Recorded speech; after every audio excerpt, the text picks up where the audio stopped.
आप सभी का, आपके साथ मैं हूं स्वप्निल। मोदी मंत्रिमंडल के विस्तार का काउंटडाउन शुरू हो चुका है। बताया जा रहा है 17 से 22 मंत्री शपथ ले सकते हैं। मोदी सरकार में मौजूदा समय में कई मंत्री ऐसे भी हैं जिनके पास मंत्रालयों का अतिरिक्त प्रभार है। उनसे ये अतिरिक्त प्रभार लिए भी जा सकते हैं, कुछ को ड्रॉप किया जा सकता है। मंत्रिमंडल विस्तार को लेकर राजस्थान के बीजेपी नेताओं में हलचलें तेज हैं। राजस्थान के कई नेता केंद्र में मंत्री बनने की दावेदारी में आगे चल रहे हैं। राजस्थान से एक मंत्री को ड्रॉप कर दो नए चेहरों को मौका दिया जा सकता है, यह कयास लग रहा है। केंद्र में राजस्थान से अभी 3 मंत्री हैं। गजेंद्र सिंह कैबिनेट, अर्जुन मेघवाल और कैलाश चौधरी राज्य मंत्री हैं।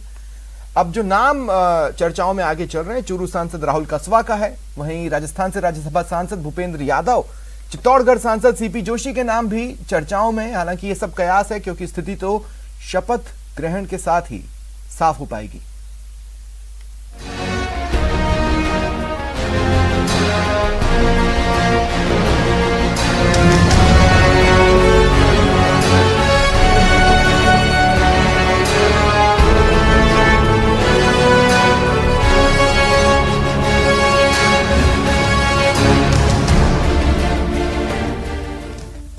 और चर्चा करेंगे।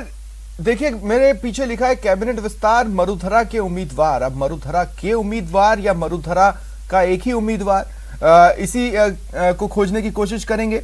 मेरे साथ राजीव तिवारी, हमारे दिल्ली संवाददाता, मेरे साथ जुड़ रहे हैं। साथ ही अवधेश अकोदिया जी, वरिष्ठ पत्रकार हैं, और उपेंद्र मिश्र जी, बीजेपी विचारक हैं। मैं आप सभी का स्वागत करता हूं न्यूज 18 राजस्थान पर। मैं शुरुआत सबसे पहले राजीव आप ही के पास कर रहा हूं। तो देखिए, कई ऐसे लोग भी होंगे जो दिल्ली तक दौड़ तो लगा ली हैं, लेकिन उनसे दिल्ली दूर ही रहेगी, क्योंकि प्रधानमंत्री मोदी तो काफी पहले ही कह चुके हैं ये छपास और दिखास चलेगा नहीं, वेरीफाई करके आओ, और नहीं तो फिर खर्चा आप ही का था, आप ही ने उठाया। अब अभी कौन कौन है राजस्थान का जो दिल्ली में है?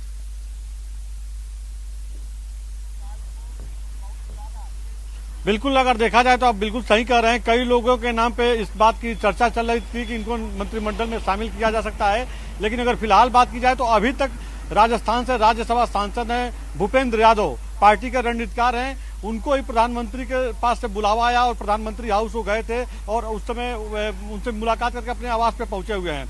दूसरा नाम राहुल कासवा का चल रहा है कि राहुल कासवा को भी मंत्रिमंडल में जगह मिल सकती है, लेकिन राहुल कासवा को अभी तक बुलावा नहीं गया है। वह इंतजार में बैठे हैं कि हो सकता है कि फर्स्ट कॉल उनके पास नहीं गई है, सेकंड कॉल जा सकती है, इस तरह की संभावना जताई जा रही है। वह अपने दिल्ली स्थित आवास पे बैठे हैं, फिरोज शाह रोड पे जो उनको सरकारी आवास मिला है, वहां पे इंतजार में बैठे हैं कि हो सकता है कि एक बार कॉल मुझे आ जाए। 2 नाम प्रमुखता से चल रहा है, भूपेंद्र यादव और राहुल कासवा का। तो भूपेंद्र यादव तो मुलाकात कर लिए, लेकिन राहुल कासवा इंतजार में है। दूसरी बात, आपने सीपी जोशी का भी नाम लिया था, बिल्कुल सही बात है। देखा जाए तो राजस्थान से सीपी जोशी का भी नाम कुछ दिनों पहले तक चल रहा था कि उनको मंत्रिमंडल में जगह मिल सकती है, लेकिन सीपी जोशी इस समय दिल्ली में मौजूद नहीं है। फिरोज शाह रोड पर उनकी भी 3 नंबर कोठी है, लेकिन अपने आवास पर मौजूद नहीं है। बताया जा रहा है कि वो अपने संसदीय क्षेत्र में है और शाम को 6 बजे मंत्रिमंडल विस्तार होना है। तो अगर दिल्ली में मौजूद नहीं है और अभी तक उनको कॉल नहीं गया तो माना जा सकता है कि यह दौर से बाहर है। इसी तरह से तमाम ऐसे नाम हैं जिनके ऊपर कयास लगाए जा रहे थे, लेकिन अभी तक उनके पास कॉल नहीं गया है। तो माना जा रहा है कि ये लोग अभी बाहर ही माना जा रहा है, जिनके पास कॉल नहीं जा रहा है। और दूसरी बात यह है कि अर्जुन राम मेघवाल जो केंद्रीय संसदीय कार्य राज्य मंत्री हैं, बताया जा रहा है कि थावरचंद गहलोत जी दलित बड़े नेता थे केंद्रीय मंत्रिमंडल में जो थे, उनको राज्यपाल बना दिया गया है। तो संभावना जताई जा रही है कि इनका कद इसमें बढ़ सकता है, प्रमोशन हो सकता है। जी ठीक है। राजीव, मेरे साथ रहें आप। मैं आपके पास जल्दी फिर पहुंचूंगा।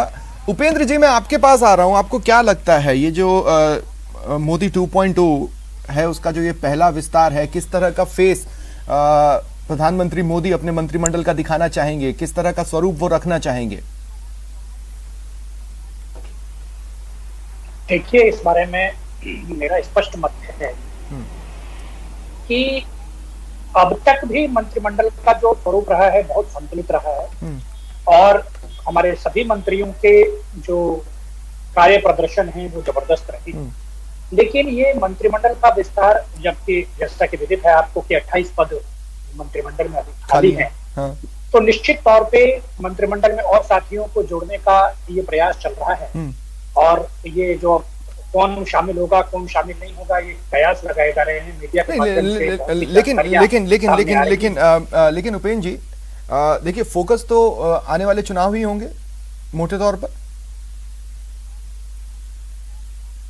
देखिए निश्चित तौर पे एक राजनीतिक दल के तौर पर अगर इसको सोचते हैं तो चुनाव तो फोकस रहते ही हैं, लेकिन कार्य का प्रदर्शन और कार्य क्षमता का प्रदर्शन जो है, किसको टीम में शामिल करना है और कौन बढ़िया काम कर सकता है, ये बड़ा महत्वपूर्ण रहता है। और आप सब और हम सब जानते हैं कि मोदी जी की जो कार्यशैली है वो वर्क ओरिएंटेड है, रिजल्ट ओरिएंटेड है। तो रिजल्ट ओरिएंटेड लोगों को टीम में अधिक से अधिक मौका देना, और जो लोग अभी मंत्रिमंडल में काम कर रहे हैं, देखिए फिर अगर रिजल्ट ओरिएंटेड होना है तो फिर हम कास्ट फैक्टर पे बात ही नहीं करेंगे। लेकिन इन द एंड जब मोदी मंत्रिमंडल के विस्तार को लेकर चर्चाएं चल रही हैं उपेंद्र जी, ये कहा जा रहा है कि ओबीसीज की संख्या ज्यादा हो सकती है, लगभग 28 तक वो जा सकता है, SC STs को भी हम प्रतिनिधित्व देंगे, ब्राह्मण नाराज हो सकता है, हम उनको मौका देकर यूपी साधने की कोशिश करें, फिर तो इस तरह का गणित बैठना ही नहीं चाहिए। फिर हो सकता है मंत्रिमंडल इस सारे गणित को नकार दे।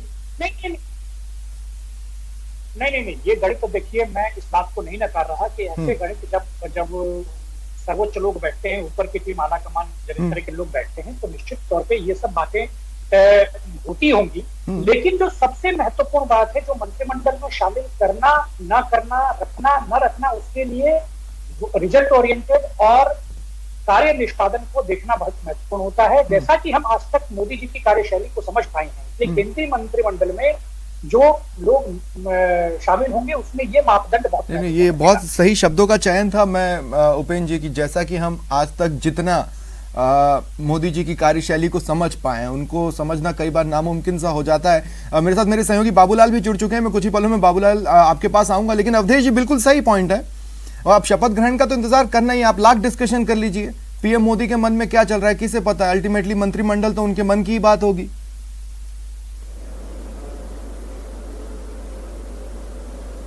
जी बिल्कुल स्वप्निल जी, देखिए कौन कौन लोग मंत्री बनेंगे, मेरे हिसाब से ये कयास जो लगाए जा रहे हैं, जिनको मंत्री बनना है उनके पास फोन कॉल चला गया है मेरे हिसाब से, क्योंकि ज्यादा समय अब बचा नहीं है और कोई नया फोन कॉल अब मेरे हिसाब से नहीं होगा। जिनको बनना है वो दिल्ली में है, दिल्ली से बाहर आके कोई भी सांसद मंत्री नहीं बनेगा। क्योंकि उपेंद्र जी एक बात कह रहे थे कि मंत्रिमंडल में, खासतौर पर इस सरकार के मंत्रिमंडल में ध्यान रखा जाता है कि वो परफॉर्मर हो। देखिए मंत्रिमंडल में सिर्फ परफॉर्मेंस का ध्यान नहीं रखा जाता है, जो बड़े मंत्रालय हैं वहां पर परफॉर्मर आपको चाहिए, लेकिन बाकी जो पद हैं, इतने बड़ी संख्या में मंत्री बनते हैं केंद्र में, सेंटर में, तो वहां पे मल्टीपल फैक्टर्स को ध्यान में रखा जाता है। वहां पे कास्ट एक फैक्टर है, वहां पे पूरे जो क्षेत्र हैं, क्योंकि इतना बड़ा देश है, आपको संतुलन साधना होता है। इसके अलावा कहाँ किस राज्य में चुनाव है, वहां के किस तरह के समीकरण है, इन सब चीजों को ध्यान में रख के और मंत्री बनाए जाते हैं। इसमें जो प्रदर्शन है, परफॉर्मेंस है, वो एक बड़ा फैक्टर होता है, लेकिन ये जो बड़े मंत्रालय हैं उनमें ही ये काम करता है।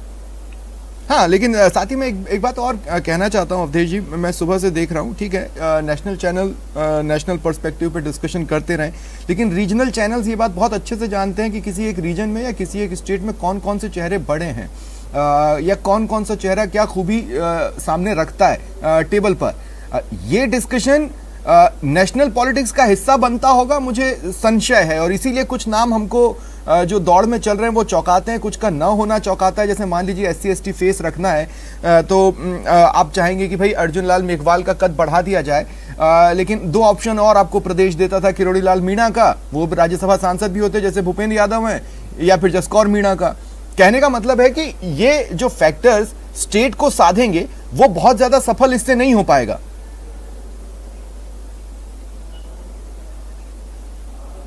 जी देखिए, कुछ चीजें होती हैं राजनीति में, वो सिर्फ सिंबॉलिक होती हैं, और कुछ चीजें होती हैं जिनका वाकई में ग्राउंड कनेक्ट होता है। ये जिस तरह के नाम चल रहे हैं, जैसे पहले कैलाश चौधरी को स्टेट मिनिस्टर बनाया गया और ये ऐसा कहा जा रहा है कि उनको हटाया जाएगा और उनकी जगह रिप्लेस किया जाएगा राहुल कसवा को, तो मेरे हिसाब से दोनों इतने बड़े मास लीडर नहीं है राजस्थान में जिनका कोई कास्ट बेस हो। यदि उनको मंत्री बनाने का आधार उनकी जाति है तो दोनों को इतना बड़ा कोई मास बेसिस नहीं है।